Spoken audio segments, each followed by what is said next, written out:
amankan dulu, selamatkan dulu. Jadi kalau di HP itu di angka minusnya atau plusnya langsung diklik close yang pertama, yang kedua baru tinggal satu kali close gitu. Jadi cepat sekali. Kalau di laptop mungkin ya jauh lebih cepat lagi, tapi tergantung bagaimana kita terbiasa menggunakan platformnya. Ada yang suka dengan HP, ada yang suka dengan laptop. Bagi saya,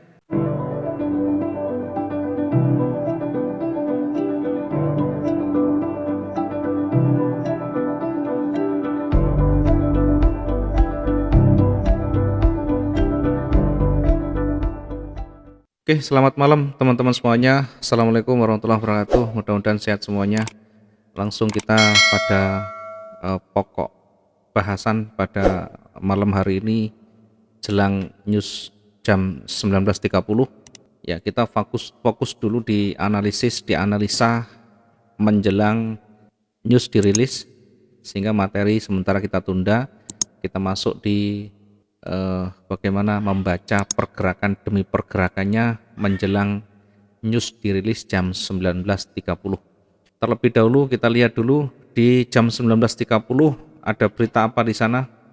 Ya, mungkin teman-teman yang sudah terbiasa dengan berita ini akan sudah familiar dan tentu sudah pengalaman banyak. Namun saya ingatkan untuk berita pada malam hari ini jam 19.30, ya, dampaknya besar juga, lumayan besar. Perlu kita nanti persiapan. Kalau teman-teman belum siap, ya kita monitor aja. Bagi teman-teman juga yang mau mencoba untuk menerapkan, nanti silahkan disiapkan akun demonya untuk nanti bisa mencoba apakah nanti ketika news itu bisa ada pembelajaran yang kita ambil. Setidaknya pernah kita jelang news itu dirilis, kita sudah mencoba untuk menghadapinya, mencoba untuk memanfaatkannya. Beritanya adalah Core CPI dan CPI. Ya, ini adalah eh, informasi terkait dengan indeks minyak ya. Kemudian kita lihat di analisis awalnya 0,9, 0,5, 0,9, 0,4 ya, secara analisis awal atau secara gerambiangan dulu, secara umum dulu, ini masih analisis awal, eh, berpotensi tetap US dollar akan melemah. Namun demikian nanti melihat dari teknikal yang ada. Kita kembali ke eh, marketnya. Sekali lagi, news berdampak besar itu selalu ada euforianya, selalu ada demamnya sebelum dirilis. Dari mana kita bisa melihat? Dari pergerakan demi pergerakan, dari intensitas candle yang berjalan. Berikutnya candle sebelumnya juga kita bisa melihat di sana momentum-momentumnya. Ya, tadi di catatan di Forex Factory tadi analisis awalnya adalah US dollar melemah sehingga XAU atau emas berpotensi naik. Tanpa melihat berita, sebenarnya di awal kita sudah melihat kondisi market yang semakin ke atas. Tanpa kita melihat ini pun, dari pagi sebelum naik pun sudah kita proyeksikan di awal, sudah kita petakan di awal bahwa buyer akan dominan, tetap akan dominan, buyer akan muncul di sana. Ya, sebelum ini berjalan panjang begini, ya kalau tadi teman-teman eh, tidak sibuk dan sempat melihat yang kita sampaikan di grup, yang kita berikan pemetaan analisisnya, bahkan detail tadi saya sampaikan, angkanya ada, buy limit, kemudian buy stop. Kenapa tidak satu pun tadi ada sell stop di sana atau sell limit di sana? Ya, karena yang kita orientasi, kita yang kita jangkau adalah buyer. Bagaimana kita bisa membaca arah pergerakan naik? Ya, itulah kalau kita sudah terbiasa dengan membaca pergerakan demi pergerakan. Butuh waktu, butuh proses, dan butuh pengalaman yang panjang. Kalau saya ceritakan mungkin teman-teman juga belum tentu akan langsung ketemu seperti itu. Nanti butuh jam terbang. Sekarang kita kembali ke pokok bahasan saja. Ya, kita lihat arahnya seperti ini. Yang terakhir tadi ini, yang terakhir sebelum sekarang berjalan. Kemudian apakah ada sinyal untuk turun? Apakah ada petunjuk untuk turun? Kalau melihat dari pergerakan demi pergerakannya, kita amati di sebelah kiri adakah yang membentur di sana. Ternyata ada level psikologi di situ. Ada level psikologi di sana. Ya, sehingga betul-betul harus tetap kita waspada. Kita tetap harus hati-hati. Ya, meskipun trennya kuat naik. Ya, tadi kan sudah kita sampaikan step-stepnya sudah mulai beranjak naik, bahkan dari awal kalau kita membaca low-nya ini semakin ke atas, low-nya semakin ke atas, kemudian high-nya juga semakin ke atas.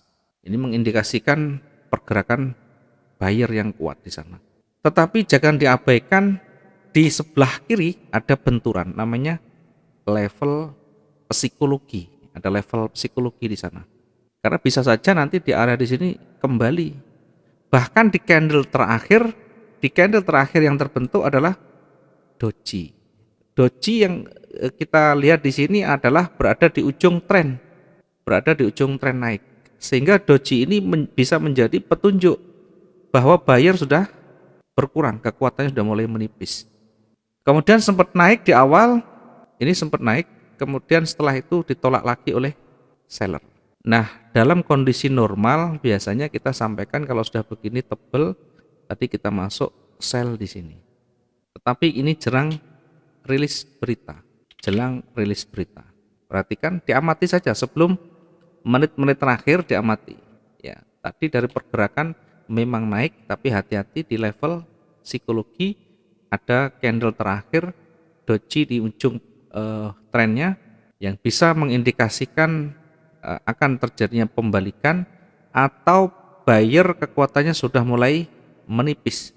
Dikuatkan lagi di awal dia naik, kemudian maksimum di sana. Maksimum di harga 1740.59, kemudian ditolak lagi oleh seller. Nah, sekarang kita menunggu stabilnya ya. Fokus kita tentu karena ini sudah mulai di ujung atas, bisa saja nanti hasil rilis news itu akan ke bawah meskipun di awalnya menguatkan atau melemahkan US dollar. Nah, nanti kalau melihat dari penolakan yang ada ini bisa saja nanti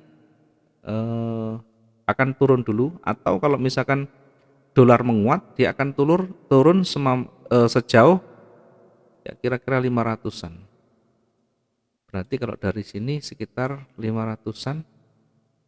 Kemudian kalau nanti selesai di sana dan terbentuk tebal, artinya breakout di sini ya, maka bisa menjadi pertanda breakout seller sehingga bisa berpeluang akan lanjut turun lagi. Ya, tergantung nanti flashnya. Bisa saja nanti flash turun sebentar, memenuhi syarat kemudian kembali ke atas, kembali ke track utama, kembali tren utamanya naik. Kenapa kita tidak bisa memastikan? Ya, siapapun tidak bisa memastikan. Hanya saja dari proses terbentuknya ini, ya kecenderungannya akan turun. Kecenderungan dari news ini bahkan akan berbalik turun. Ya, kita coba simak nanti jelang ini kurang 6 menit ya. Saya coba ya, silakan nanti dicoba bagi yang masih belajar. Saya akan coba kasih harganya untuk titik stabilnya. Nanti silakan dimasukkan di sana. Untuk pending ordernya buy stop dan sell stop saja. Ya, saya kasih warna kuning nanti untuk pending ordernya biar tampak jelas. Yang atas juga. Ini masih belum fix ya, masih kurang sedikit. Oke, saya coba untuk tuliskan dulu yang di atas untuk 1737.24. Kita coba ukur jaraknya, jangan terlalu dekat dulu ya. Oke. Yang di bawah untuk sell stopnya di angka 1733.01. Ya, masih 5 menit. Jadi untuk masukkan tunggu biar lebih dekat sehingga nanti titik stabilnya ketemu. Ini masih belum terlalu stabil, yang atas bisa digeser dulu. Oke.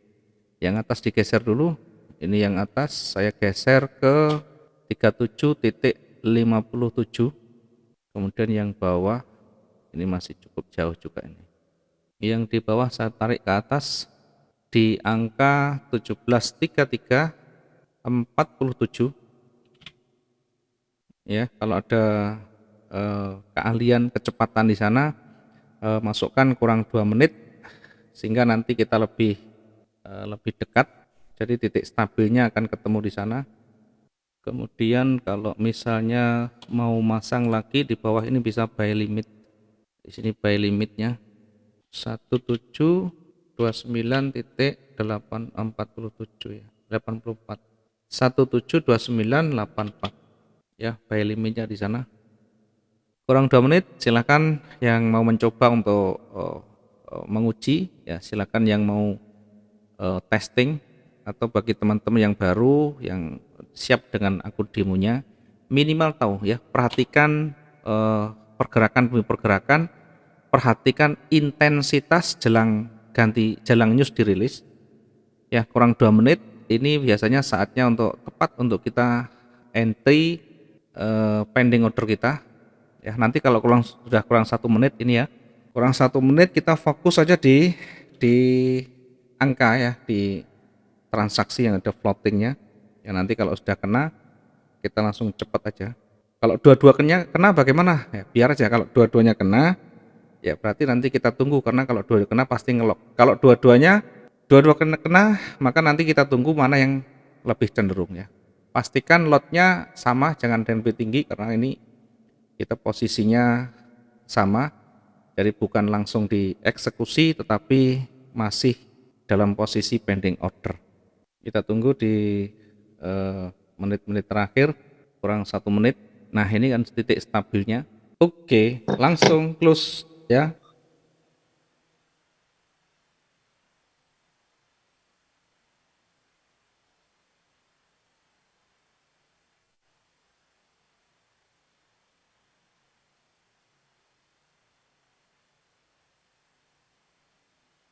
Oke, yang profit bisa langsung di close.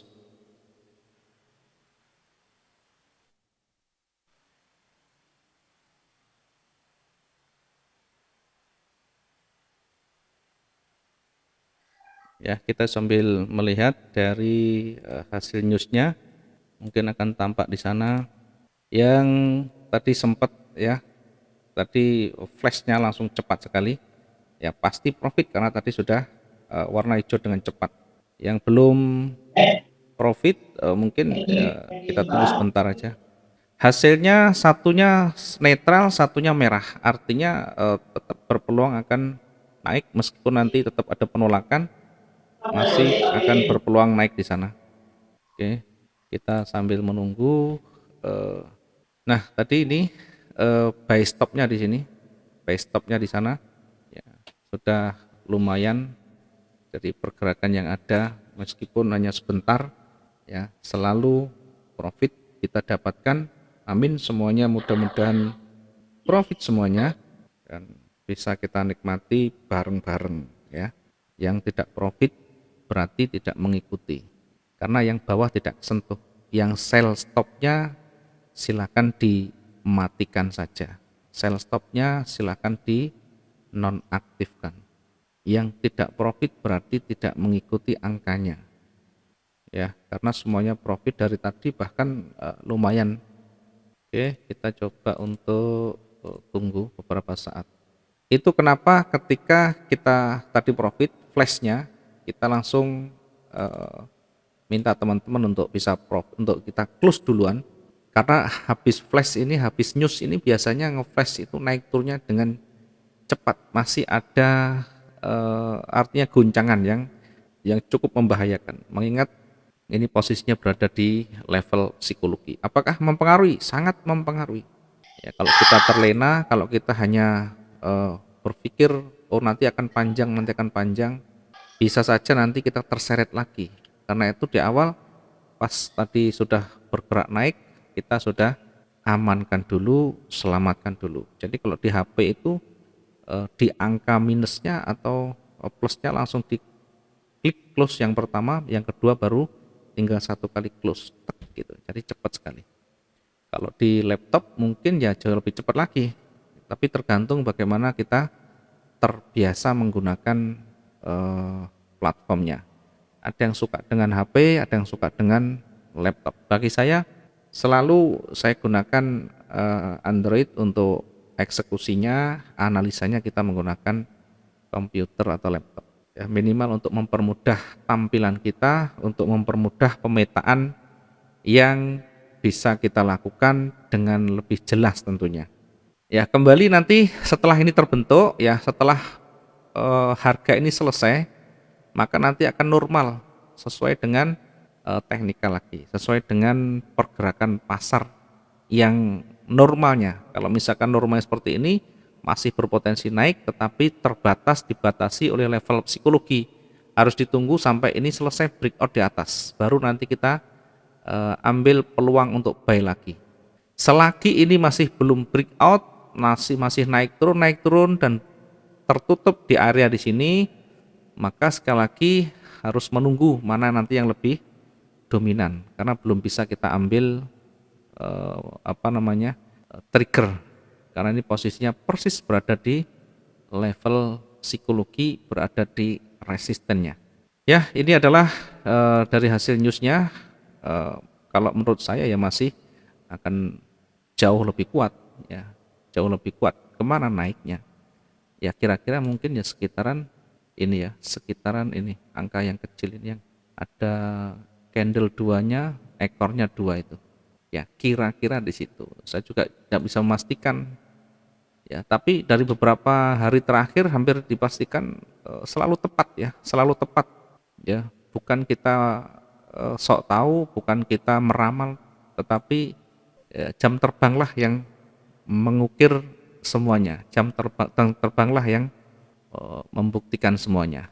Ya, ini ternyata masih ada bonus, masih dikasih bonus, masih dikasih bonus lagi. Makin ke atas, makin malam, makin kuat. Ya, biar saja. Oke, mungkin teman-teman masih ada yang tersangkut tadi ya? Enggak ada ya? Selnya kan sudah dihapus, hanya buy yang kena, tidak sama sekali turun tadi, karena sudah kita geser sesuai dengan titik stabilnya harga. Kalau masih ada yang kena berarti masih PR bawaan yang tadi, bawaan yang sebelumnya. Melek Pak, tiba-tiba pas sudah nyala udah turun ke bawah tadi, naik lagi. Tapi kan tidak di close, Udah di close. Tapi rugi. tadi pas lagi sempat naik ke flash gitu, nge-lag dia kayak ngeheng. Oh iya, tapi rugi apa untung? Masih untung, masih untung. Alhamdulillah, masih bagus. Ya kadang begitu Pak, kalau berita selalu nge-lag. Kenapa kalau berita mesti nge-lag? Karena berita ini ditunggu trader seluruh dunia, semuanya transaksi di jam yang sama.